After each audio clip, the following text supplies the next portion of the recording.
Welcome to Crazy Enough to Win. I'm your host, John Grubbs. Welcome to the show. Listeners, I have something special for you today. I have Miss Heather Lutze of findability.com. She helps people find you in the sea of 7 billion humans on this planet. Heather, welcome to the show. Thank you so much, John. Well, I am excited to have you on today because I think one of the most significant challenges facing not only us as individuals, but businesses is this concept called obscurity. And when people can't find us, it seems like no matter how valuable we are, we're stuck. We're stuck in this world of, well, people just not knowing how to connect with us. So this podcast is for crazy Right. people. Crazy people get things done. Yes, we do. What is the craziest thing you have done personally or professionally? I have one for both if you want both. I'll take them. Okay, so the craziest thing I ever did personally was pole dance on Oprah. Oh my gosh. And the thing that I done most interestingly enough with my business is I toured main stage with Tony Robbins for a year. Holy cow. The Tony Robbins. The Tony Robbins. So did you learn anything from him? I learned a lot from him. I saw some things that I'd rather I not see, quite frankly. Yeah, I kind of immersed myself in his world for a year. And it was a very educational learning opportunity of what not to do. Wow. Yeah. Wow. Tony. Yeah, Tony's got a reputation. He's got a great reputation, but I hear he's got another reputation too. So Well, he's got to get things done. Like I got 2 weeks notice before I went to Fiji for an interview. So, it's crazy. Well, that's good. So you fit in real well with our crowd. You've got a little craziness in you. Oh, good. So here's an interesting question, and I love to start a podcast with this because I think it gives the listeners insight into the real human. If you can give advice to your 25-year-old self, what would it be? Oh my goodness gracious. Wow, that is, I think I would say to not be so hard on yourself, to maybe take longer to trust, take a little more time to evaluate before you jump in. And probably I'd tell her that it's all going to be okay. It's a great journey. It's a great ride, but it all ends up working out in the end. Wow. So be nicer to yourself is probably what my takeaway would be. Wow. I just did a blog article that will eventually become a podcast. And it's the title of it is I Stopped Giving a Crap. Yeah, I think you got to hit 50 to start saying that, honestly. Really? Yeah, I mean, in your 20s, you got something to prove. In your 30s, you want to create a legacy, right? And then you hit your 40s and you're just trying to, stay relevant. And then I hit my 50 and I'm like, I just don't give a crap. Well, and do what I want, when I want, with who I want. And the thesis of this is you only have so many give a craps in you. You can't spend them on things that are insignificant. Spend them on the important things. You're so right. So my spirit animal is the sheepdog. I am a protector, sometimes to a fault. What is your spirit animal? These are the best questions ever. My spirit animal is a fox. They're cute, but they're also got an edge to them, and they're fast and they're pretty. So that's my spirit animal's always been the fox. So you have a little edge to you that I don't know about? I'm just very snappy. I'm very like, let's do it, let's get to it, I'm going to show you how, and I have a lot of energy, and I just like to cut to the chase. And sometimes people like that, and sometimes. Yeah, I totally get that. That's okay. I'm good with that. I'm not for everyone. I get it. I totally get that. And that need to please, I think, goes away as we get older too. That take me as I am. If we're not a good fit, and from a business standpoint, I really think that's helped me sell my services to companies by telling them up front, we may not be a good fit for each other. Right. I say always get to know fast. Right. It's kind of like hire slow, fire fast. Yeah. I always think is the quicker you get to know, then the next person is going to get to yes. Well, and I think in For this, me, it's like, let's make sure, you know, go ahead. We've got a little bit of a delay in here, so we'll just that's work through okay. that. If we hit a No, no, pause, I'll just talk people through it, but keep going. sure. Um, so you may not know this about me, but I was diagnosed with melanoma skin cancer in 2016, and it changed my life for the better. Hmm. I stopped giving a crap about so many things that don't matter. What's a major pain point in your life, and how did it change you? Interesting. Oh my gosh. I think that I found out, maybe this is oversharing, but I found out right before I went to high school that the father who I thought was my father was not my father. Oh, And it wow. was someone my mom had met along the way. Wow. So my entire foundation was pulled out from underneath me. And then I had to start reevaluating who I really was outside of whatever father I had.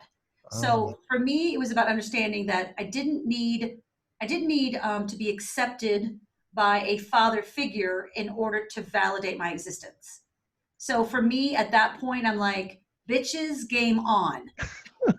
You don't think I'm an accident? I will prove you wrong. oh, So my whole life has sort of been a game on sort of mentality. Like, just because, I mean, that could take a lot of people down for a very long time finding that out. mm, But for me, it was like, cool, let's do this. I didn't, yeah, I had a couple $1,000s in therapy at the same time. But, I think for me coming into my 50s now, it's like, I don't need that anymore. Like I've let that go, that need for approval and for acknowledgement, and that I was never a mistake based on that information. And that took me decades to get over that.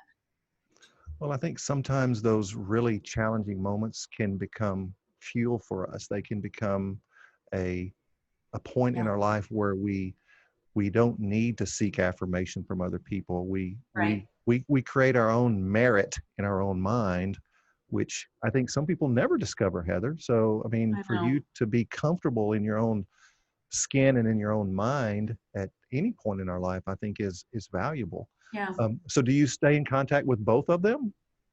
Well, they're both passed away now, but Okay. yes, I did. My biological father and my what I thought was my father, they both passed away in the same year. Okay. So, Was that a but long time ago? it was about 6 years ago. Okay. Because I lost my parents in '07 and 11, so I know how that. My So, mother's still kicking, and I'm actually interviewing her about what she experienced. And then I found out that my stepbrother contacted me through oh wow. LinkedIn and said, "Hey, not really a stepbrother, but my half brother." And he's like, "I don't know. We know about you. I don't know if you want to know about us, but we thought we'd connect." Wow. Did you Link- connect? we did, yeah. I've been out there, but his family, yeah, we've become very close. He's very, he and I were able to knit all the stories my mom told me with all the stories his dad told me, and they were able to knit them together to make sense of what had happened. And it's been really cathartic to do that. How cool is that? So Yeah. did it end up being a positive thing where you had two really cool guys that were in your life as father figures, or was it more complicated than that? It was complicated. I mean, who I thought was my father, he was very fun. He was very party guy, but he was not a great father. But he was Uh, great to party with and have yeah, fun with. And then my other father just was too busy with his own life to. yeah. I, We I, talked a couple times, and I did dinner a couple times, but it was complicated. That's yeah. what they're gonna put on my gravestone, John. It's complicated. There you go. It's complicated. Well, Yeah. I don't think there's a family that, if they were honest, wouldn't admit that it's complicated, no matter what. Right. Well, the fact I can just say it to a perfect, stranger on a podcast Yeah. probably signifies something about where I'm at with it. Well, we've broken bread and had one meeting together, so I hope we're not strangers. That's true. We just may be distant colleagues. How about That's that? right. That's right. So let me ask you a really hard. I've asked you an easy question. Let me ask you a hard question Oh, then. gee. So this pandemic has become political and Mm, polarized. What is your take on the reaction to COVID-19? mm. Interesting. Yeah. Some of the things I'm actually really excited about that I've seen come out of COVID-19. I've seen a level of ingenuity and entrepreneurship that would never have come about if it hadn't been for the pandemic. Just, like people showing up at a drive-through to listen to a concert, Mm. and people doing random acts of kindness just because they really feel strongly about doing that. So that's like I think the best part of this is we've all been able to support at a more, I think, a more cellular level, really, as opposed to just saying, oh, I gave money Yep. to that organization. Now people are really stepping up and actually doing something about it. So that's in a way super positive. The other side is how polarizing it has been, even from wearing a mask. Yeah. So my son works at a garden center, and the garden center requires people to wear masks. Mm-hmm. And they come in and they take the manager toe to toe, they take my son toe to toe, or before they walk in, they'll put the mask on and then they'll go around the corner and take it off. So it's just, and now the people at that business are responsible for policing other people's bad behavior. Yeah. And this is what really upsets me, is that people are so thinking about their self that they're not thinking about others. Yeah. And that it becomes about, I don't have to wear a damn mask. You can't make me wear a mask, and I'm just like, do you care about your fellow man? Yeah. Like, why wouldn't you wear a mask? Is it that big of an inconvenience? Yeah. And then my son also said he sees people take their mask off when they sneeze. Oh, wow. So it's kind of, so I think that's the other side, is that you really see a polarization in people's attitudes right now. And that's really hard for me to get my head around. Yeah, I did a podcast and a blog article about people feeling muzzled at work when diversity of thought is no longer encouraged.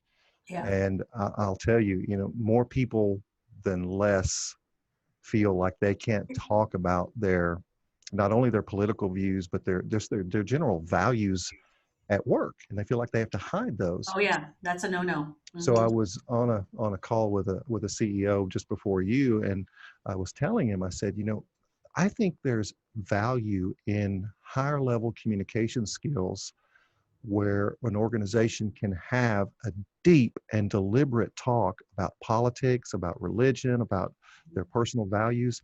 Because I think if people are muzzled in one conversation, that's automatically going to make them feel muzzled in other conversations. And the organizations that can get to that higher level, deeper conversation and disagree and still support each other, or disagree and commit to each other, or even better, disagree and love one another, are the organizations that are going to have the highest level of not only trust, but communication with each other. Does that make sense with you? Oh yeah, absolutely. And I think the problem is with all the Me Too movement and sexual harassment and diversity in the workplace and discrimination in the workplace. There's so many things now in a company that you really can't just roll in and talk about your religion or your political views for the backlash that you might receive.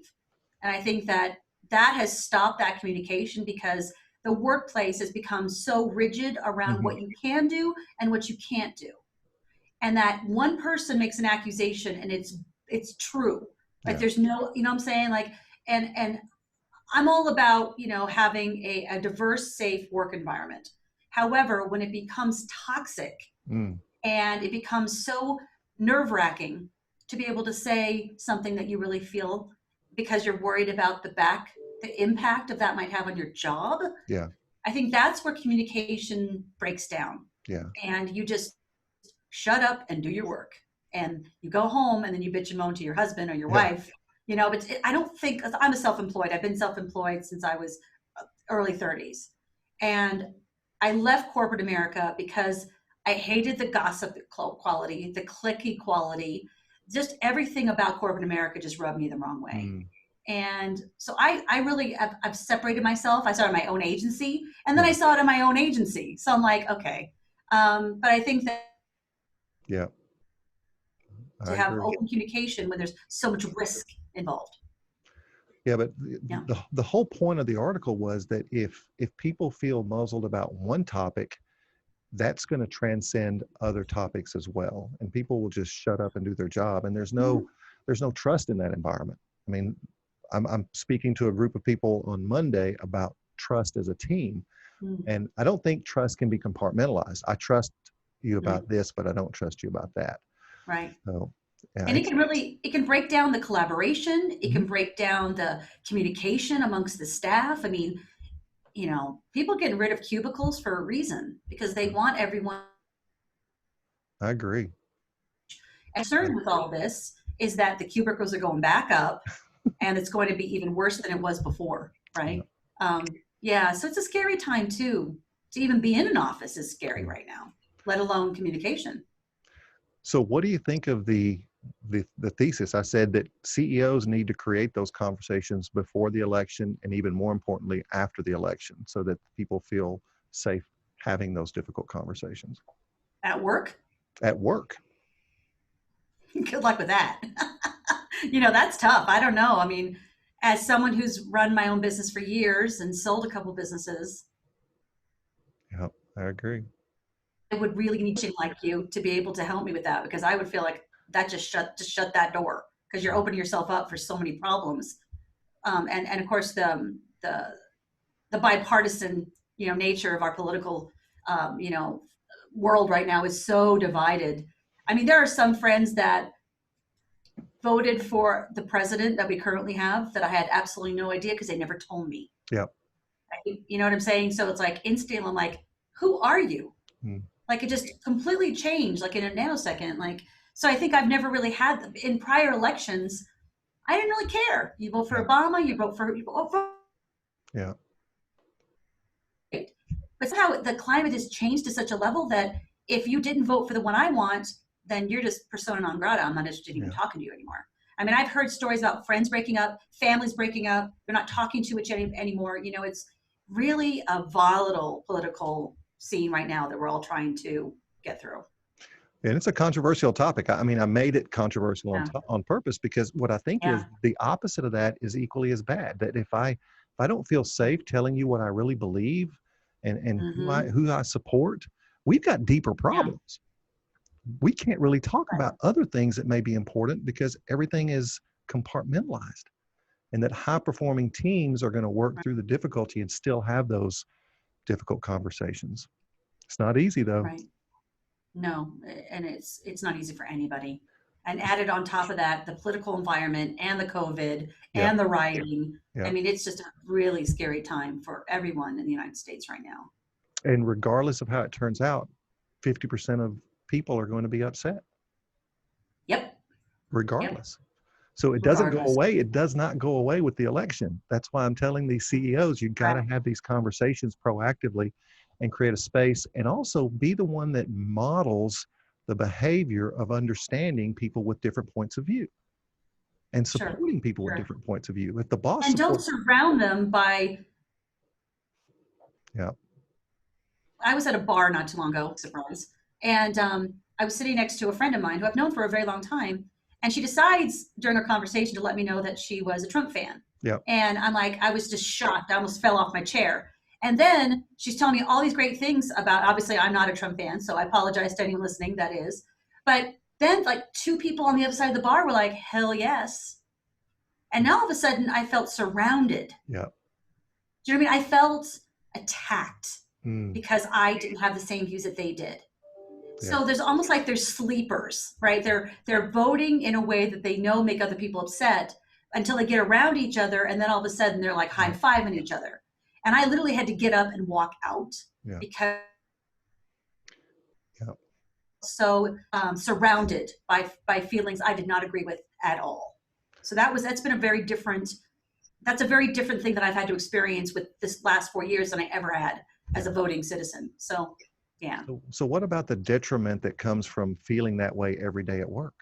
When maybe you're the minority at work and you feel that Right. way and you hear all your other colleagues speaking and you feel the same way you felt when you had to walk out. What if that's the way people feel every day at work?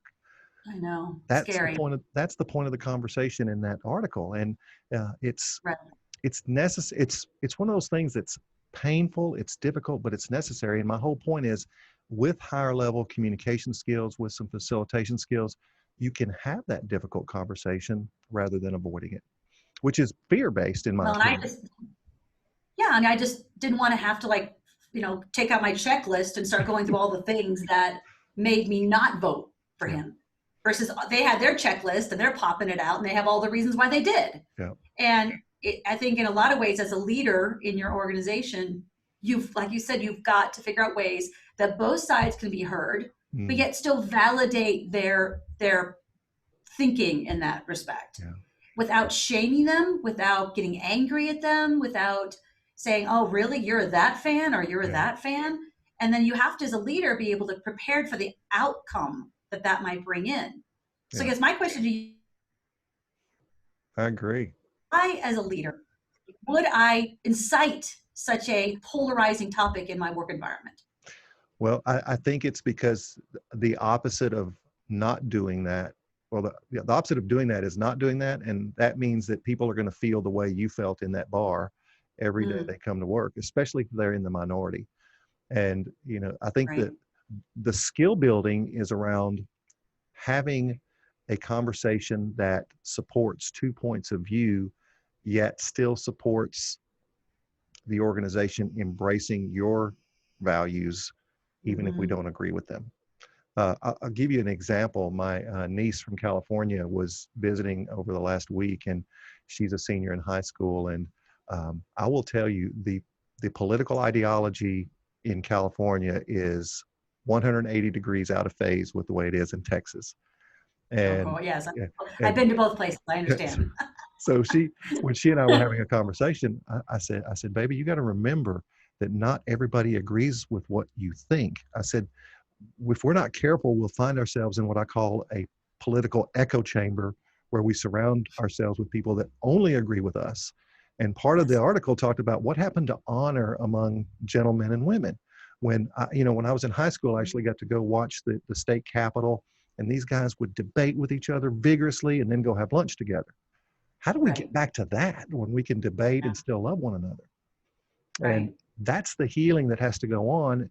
And I think strong leaders are going to they're going to embrace it no matter how difficult it is, rather than avoid it, because that Right. avoidance creates separation, emotional separation, intellectual Mm-hmm. separation, the collaboration that you're talking about.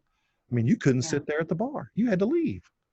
I believe, yeah. Yeah, so it's And I thought emotional. that would have been a safe place to have a colorful conversation, right? I thought that like we'll all have a couple glass of wine and we're all, a little more open maybe to conversation. I thought that would be a safe place, but it Yeah. wasn't. Yeah. So let me ask you something a little fun. What's pissed you off lately? That's pissed me off. I'm pissed off because going out to eat and going out to shop has become zero fun. Hmm. And so I go to work. That's why I have a co-working space. I say I go to work, I go home. I go to work, I go home. Except for maybe going grocery shopping at my own peril. I'm pissed because I can't go out and just enjoy life Really? Well, do you know it's pretty that much I back normally love doing. I'm a it's pretty much back to normal here in Texas. We go out to eat. The restaurants are about half full. There's tables separated. We wear masks when we go in, or most people wear masks, not everyone, but people wear masks when they go in, or at least have a mask in case someone wants them to use it. The staff wear masks, but shopping is pretty much normal.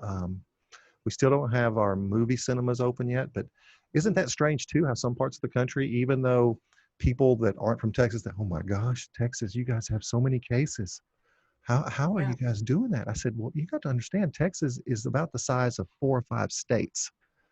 So huge. not Yeah. all parts of Texas are equal with this virus. But yeah, I have fans and people that talk about how, man, you guys get to go out to eat and go bowling. And my son's playing football. He started football practice on Monday. See, they canceled all football here in Colorado. They canceled all extracurricular sports to the spring. Wow. Wow. Yep. Yep. Crazy. Schools are not going back. Wow. It's yeah, it's I guess maybe depending on what state you live in, but I feel this undercurrent when I'm going somewhere of this kind of hushed concern. Do you know what I mean? Like I feel it in the air. Yeah. And it's something that everyone's like it's still not normal by any means. It's still this unfathomable concern that hovers over every place that I go in public. Mm. And maybe I'm just more intuitive, but I feel that, and it's kind of soul crushing because everything I used to enjoy, because I'm very extroverted, so I love to be around people and I love to travel. I haven't traveled since March. I know. My first traveling is in 2 weeks, Wow. and so I guess I feel that undercurrent, John, Yeah. and that's what I'm picking up on. It's not so much that everyone's not trying to look normal, we all are, but I can feel that level Mm. of concern and worry in every public space that I'm in. Yeah. Yeah. And I think that feeling is here too. I think it's a little more latent than it is, Mm, in front of us, but it's yeah. still here too. Um, I was thinking about travel as well. I haven't been on a plane since early March. I think early March, and all of my Mm-hmm. speaking gigs have canceled, except for one. I've got one scheduled in Atlanta that's going to be virtual, and they're doing some sort of weird thing with a TV crew or something. I'm Oh, going to figure out okay. how that's going to go, but Sure. um, yeah, it's a little bit different. So I strongly believe in a high failure rate in business. And you talked about failure earlier. I think Mm-hmm. failures are incremental steps to learning and discovery. What is your Mm-hmm. advice for listeners about failure? Fail fast. Fail fast, because the faster you fail, the quicker you can correct your behavior and get to the. Yeah. Yep. So I know always, like, in one breath, I might like have 6 meetings with someone and they say, you know what, we've gone with another vendor. And I say, okay, good luck. I'm here when you're ready, as opposed to, what? You didn't like me? You didn't think I was smart? Didn't you Google me? I'm like super, super popular and impressive. And, I think that failure has nothing to do with others' opinions of you. Yeah. It's always what's going on for them. And I'm constantly telling myself that about failure, or about someone doesn't return a phone call fast enough, or I didn't get invited to a party somewhere. That feels like a failure to me. Mm, But oftentimes it has nothing, almost always, it has nothing to do with me and everything to do with what was happening with them. yeah, So for me, I agree. comes in a lot of different shapes and forms. From someone not calling you back to someone taking too much time to respond to an email. All those things could be little tiny failures if you let it become personal. Yeah. And so I think that giving yourself some grace and some room to let that happen without judging it as a failure. And maybe there's less failures in our life and actually more positives, but we're making more failures in our own mind. And I think that's something that, if we took a look and say, just because they didn't call me back within 5 seconds, or they didn't return my email within 2 seconds, or they didn't respond to my text message, all of this failure I agree. out builds and builds and builds. And so for me, it's really, I've had a lot of failure in my life and a lot of success, and I Yeah. wouldn't take any of it back. You know. So you're a business owner like I am. One of the things that I believe in is prescripting a failure rate percentage for your team. In other words, tell your team, I want to give you enough autonomy that you fail in your decisions and in your points of view, in your actions, you automatically get a 10% failure rate built in. What do you think that does for people's willingness to take risks or make decisions independent of you as a leader? Yeah. I think that there's so many assessments now, right? There's the DISC and the wealth dynamics, and there's all these different DISCs. And I think what I've learned from all of those personality tests is that there are really different kinds of personalities, and you cannot assign what you want to others. Mm, So understanding that diversity, like I was just talking to a gal yesterday, and we were going to go out and have some drinks or something. She's like, I could never go out on the same day that someone invited me. And I was like, I'd be like all over. I'm like, yes, give me 10 minutes. I'm there. Right. yeah, But she's like, no, I need a day to sort of prepare mentally before I do that. And then I was like, of course, everyone has their own sense of how they want to engage, and just being mindful of that diversity, that what you are feeling, yeah, I what agree. anyone else is feeling. So I think, yeah, so I think a lot of those assessments are just trying to figure out human behavior. And I think it's important to, your own behavior, but are you really paying attention to what others need from that same interaction? Hmm. Very cool. Very cool. So are you a gadget person? Oh yes, I got gadgets galore. So what's the coolest gadget you have that's around $100? Mm. $100. My nails. Yeah, I mean, everything I have is over Okay, $100. Let's be honest. I mean, that's crazy. I'm a techie person, right? So I love tech. Well, tell me Oh, your actually, I favorite have some earbuds. favorite tech device then. So I got these are under $100, Okay. so Well, I can lose them and not cry. okay.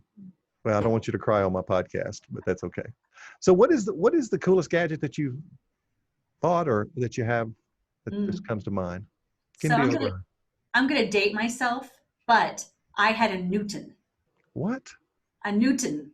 I've heard of the Do you remember? Newton. Do you remember Newtons? I've And heard a of them. Palm Pilot? Did you have a Palm I Pilot? did have a Palm Pilot. Okay. Yeah, I've had them all. Oh, So my husband and I grabbed all of our tech and created the history of technology. We had a brick phone, we had a Newton, we had Palm Pilots, Blackberries, flip phones, and then of course then the iPhones. So if you ask me to pick my favorite, man, I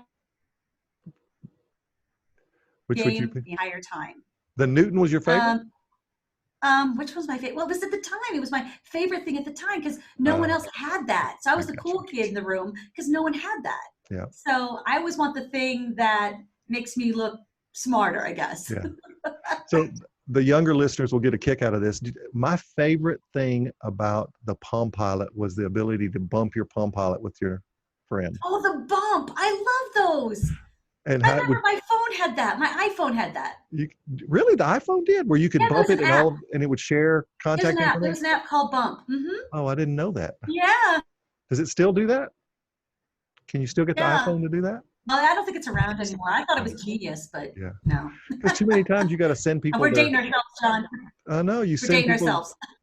you have to send people your contact information when we could just bump our Palm Pilots and we had each other's information. You know what's funny is after speaking to over 300 CEO groups, and my people still trade business cards. Yeah. Like somehow that is still a viable way of exchanging information. Yeah. You think that we would have evolved at this point, right? I know. But nope, it's still just about the business card. Well, there's an opportunity for an app, right? We need to bring the bump back where people can bump with each other. Now we can't touch each other or touch each other's cards. So maybe it'll make a comeback. What if you ask someone to bump, you think you might get a sexual harassment charge? Probably. There's probably a hashtag for that. We're not going to bump no more. Now, I'm not going to search for that hashtag either. So you already shared that you're in Denver. I have listeners around the world. Mm-hmm. Tell people about where you live and what is it like. So Denver is they say we have more sunny days than California. So we have a ton of sun here, which is great. We have really hot days in the summer. That's cool. And beautifully, so it gets really not freezing, but it gets perfect in the evening. Like you're just like, if I could just snapshot this temperature and keep everything this temperature, life would be perfect. But yeah, we have gorgeous falls. We have great summer. We got great spring and summer. Yeah, we have, people think we're socked in like Minnesota on snow. We're not. So the plains is Denver, and then it hits the Rocky Mountains and goes all the way up. The Rocky Mountains get the snow. We actually get a lot of protection from it because of that. And we don't get as much so as people think we do. So it's a wonderful place to live, great place to raise children, beautiful climate, and a very diverse. Yeah. Well, every area has diversity, but I think this has a lot of really great differences based on where you go in the state. It's cool. It's a great place to live. Yeah. So did Denver have any of the large protests that turned into riots, or was it pretty quiet? Yes, we did. We had quite a number of protests that ended up in vandalizing the state capitol. Okay, I didn't hear a lot about them on the news. Denver didn't make the news a lot, but yeah. So I'm also a foodie. I love food, and I'm from Texas, so you probably know that it's beef barbecue in Texas, primarily brisket barbecue. I love brisket. What's the food scene like in Denver? Scene is like super. I mean, we really kind of John Hickenlooper, who is now running for office. He was our governor for 2 years. He started two terms. He started the microbrewery craze in Colorado before microbrewery was really a thing. And I think so. The beer scene is massive here, and also a very interesting. We have a Hispanic community, so we have amazing Hispanic food. We're really known for that in Colorado. And we just have this wonderful like pockets of really ingenious restaurant owners that are doing some amazing things. Oh, wow. That sounds great. And yeah, so we frown upon chains here in Colorado. We don't love chains. Yeah. And we like really supporting the independent restaurant owner. It's a big part of our community here. So Tex Mex is a big part of the food scene in Texas. We love that, and it's Mhm. not traditional Mexican food. Right. When you say Hispanic food, you're talking about other than Mexican as well. You're talking about some South America, the Caribbean. I mean, what's Hispanic Right. food mean? Well, we bump up, against, we always drive up to New Mexico and Santa Fe, which Yeah, is fairly close to us. So we just have a lot of authentic Mexican. yeah, uh, You have to kind of hunt it down because there's like the generic restaurants and then there's the real restaurants. yeah, You have to really understand what you're looking for, or you'll just spend your money at those kind of American Mexican restaurants yeah, and American Asian restaurants. yeah, You have to kind of hunt them down, but when you find one, it's usually in a very obscure location and the food blows your mind. yeah, So my husband and I we like dives. yeah. So we love to find dives, and usually there's Carlos behind the counter and his mother's cooking back there in the kitchen, and it's all authentic to what their heritage has created, and they're sharing it with you. And so Cool. that's my happy place, is a dive. That's cool. That's so cool. So in Texas, Yeah. it's a little weird. We do have traditional Mexican food here, but it's different from the Tex-Mex. Oh, And I'm interesting. more of a Mhm. Tex-Mex fan. I don't dislike the traditional Mexican food, but you can tell the difference. I'm guessing you can tell the difference there, why you have to look for the dive to get the real authentic, Yep. true food that you're looking for. Right. So tell our listeners about your business. What's the mission of findability.com? Well, we empower business owners to get found online themselves by training your internal teams and as Yeah, that's cool. independent and to be able to source that content from data. And Oh, that it's an unprecedented time in marketing because all that data is accessible to anyone who wants to see it.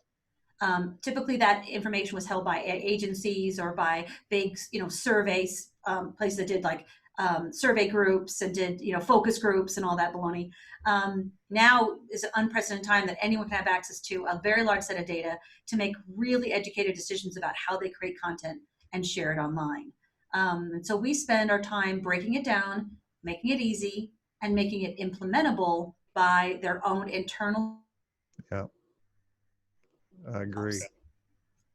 Yeah, I spent years at Yahoo training their $1 million advertisers. So Yeah, advertisers that spent $1 million a month on paid search.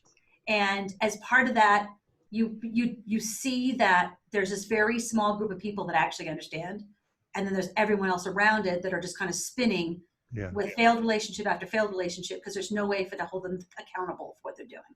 yeah, So for me, with the university, is empowering them that it's not this crazy snake oil SEO. There really is a formula and a method to be able to rank, and anyone can do it as long as they're willing to yeah, work. yeah. Yeah. So I think the coolest thing that I heard you say in the presentation that you gave was this, uh, and I think it was always there, but we just never talked about it. How most CEOs have no clue what language the people who do that marketing, digital campaign language, they had no clue what they're talking about. They just threw money at them and hoped it worked. Yep. Are you?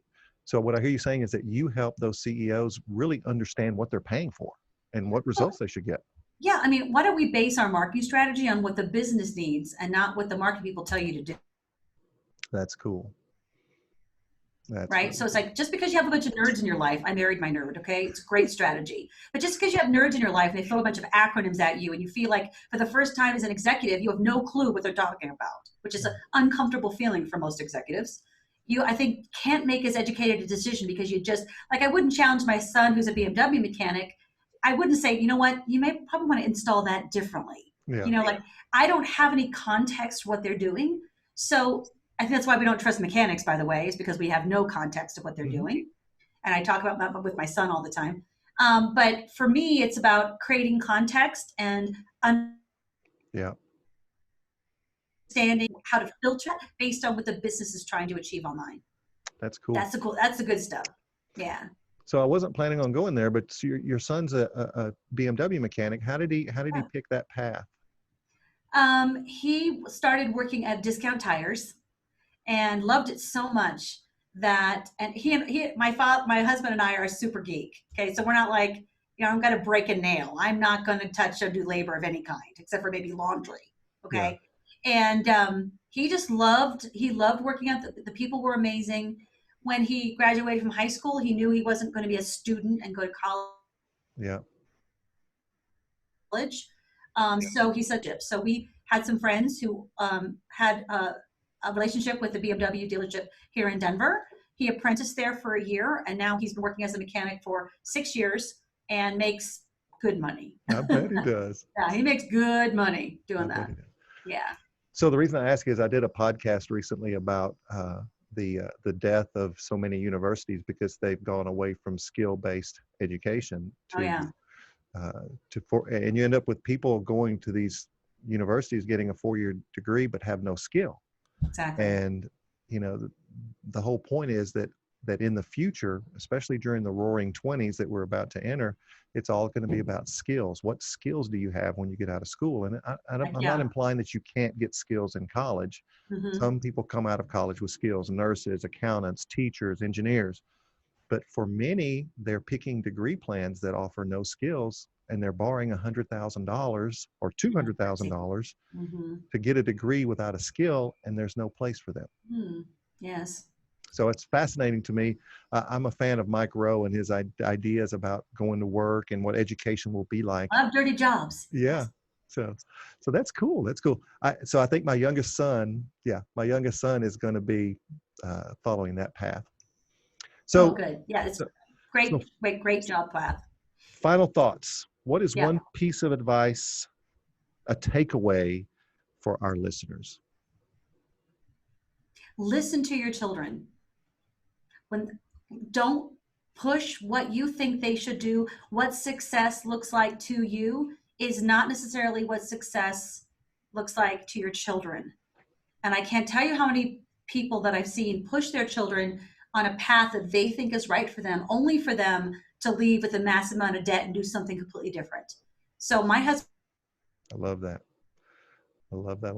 We had, even though we're both college educated, we thought that's what they wanted. We had to sit back and say, no, my son is crazy about plants. He's going to work at a nursery. And no, my son does not like formal education. He likes hands-on education. He's going to be a mechanic. And that has nothing to do with what good parents we are. It's about making sure that we align their life path with what makes them happy. That's beautiful.